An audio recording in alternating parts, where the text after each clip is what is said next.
Ever thought that you could do more? That there's more to life than your comfortable 9 to 5 job? Some of the biggest businesses that we know and love today are here because they decided to take a risk. And when I'm talking about risk, I'm not talking about gambling. I would never say put your whole paycheck on the line of a poker table. No. What I'm talking about is taking calculated, well thought out risk. There are a lot of people and companies out there that are feeling the negative effects of not taking risk and trying something new. Missed opportunities to step into greater gains. An easy one to look at is Blockbuster. We all know back in the day, they were the king of movie rentals. If you wanted a movie or video game, Blockbuster was the go-to. But they didn't take the risk of seeing where this whole internet thing was going to take us. Had they have tested the waters, a powerful brand like Blockbuster would probably still be in the game today with giants like Netflix. And the same story goes for Toys R Us. Growing up as a kid, everyone loved Toys R Us. It was the place for kids. And then they even expanded further into Babies R Us and Kids R Us. But where did they fall short? They didn't take advantage of leveraging e-commerce. And with a company like Amazon typically having cheaper prices than everywhere else and offering convenient 2-day shipping anywhere in the world that you want to send it, well, probably almost anywhere in the world, they easily became the kings of retail and especially in the toy game. And let's not forget about their exceptional customer service either. You're not waiting in line arguing with some associate about why you need to return the item. Nope. Amazon just takes back whatever. If Toys R Us had focused on getting a strong online presence built in addition to their in-person stores, a big brand like that, it would have paid off tremendously. And if you look at Amazon, they're actually reverse engineering how retail works when you think about it. I mean, they started off as an online bookstore, then they became a store that basically sold everything, and now in major cities, they're actually opening in-person bookstores where you can go and shop. Like, how do you take your business from online to actually in person when you're Amazon? That's kind of crazy. I love it though. I think that is awesome. Who knows if they plan to expand their in-person growth to other type of retail stores. We already know that they're partnering with Whole Foods to give you that experience as well. And the beauty of Amazon, they started as an online store, an online bookstore, and they leaped, baby. They were like, what if we don't just sell books? What if we sell everything? And when you really think about it, the risk factor there is insane. Having to build warehouses all around the world, getting contracts with millions of companies. So many risks are being taken, but they did it, and that vision paid off. Another great example of really taking that leap is fast food restaurants. Who knows how this is all going to play out as we progress, but there are some Taco Bells and McDonald's that are practicing full automation. So basically, you roll up to the kiosk, you type in your order and what you want, you drive it to an automated window, and just like a bank teller, when it shoots out your money, it shoots out your Happy Meal. Like that's something. All without any interaction with an actual person. Now, I did read on the internet that if you have a complaint or you need to go in and use the bathroom, there might be somebody in there that is at the front desk, but typically they have no contact ordering stations. So probably people are still in the back cooking food. But that's pretty innovative. And the point I'm trying to make here is these are really big risk, super big risk. But as technology continues to grow, are you going to grow with it or are you going to stay stagnant? Oftentimes, the bigger the risk you take, the bigger the reward at the end of it. I remember when I was in retail as a security guard, I was having a good career. And then I had this one store manager and we hit some amazing goals together. And when he got promoted, he was like, John, there might be room for career growth where I'm going. Come with me. And I was really comfortable where I was at. I was at a tiny store. It was only 6 minutes from my house, but I knew if I stayed there, I wasn't going to progress. So when he left, I took the leap. I was like, all right, man, let's do this. Let's see what happens. And taking that leap of faith and giving up the comfort of the store I had been at for 4 or 5 years helped me grow tremendously. Within just mere months of leaving my comfort zone, I got promoted to store management. It's like, okay. A lot of people might say, John, you climbed the corporate ladder. You know, you had a career progression and you basically just walked away from that to get back into technology. But you know what? It's been over a year and I'm already seeing great success, and I'm going to continue to give it my all because I know that this is going to be a great path for me. It's really important to have a growth mindset versus a fixed mindset, because if you have a fixed mindset, you're not going to go anywhere. You're going to be like, I'm cool here. You know, I can make 20 bucks an hour. This is great. I'm fine. I wish I could do more with my life, but I don't want to risk it.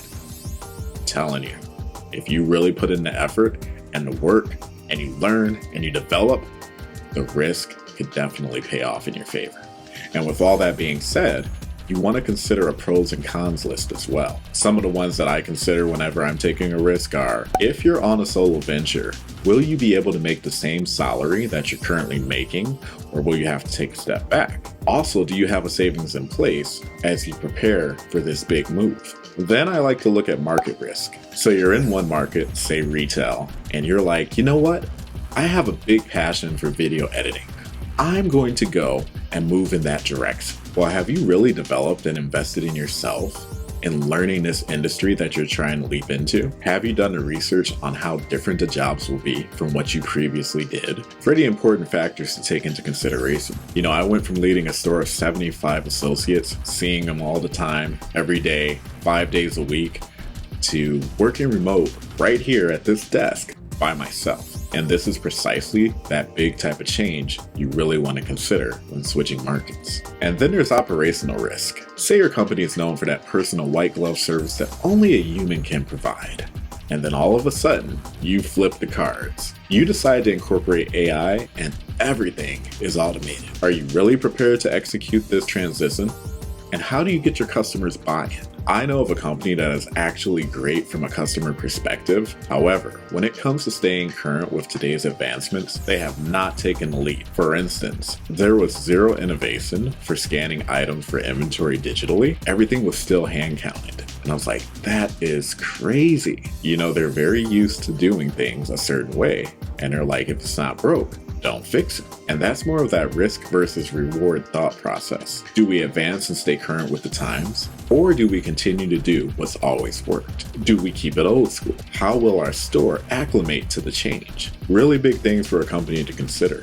On one end, everything's automated, it runs seamlessly, it saves on payroll, they're able to cut expenses. But if your company value is your people first, and one of the things that you're known for is paying above minimum wage and taking care of everyone that works for you, well, do you make that shift just to benefit the company, or do you look out for your staff?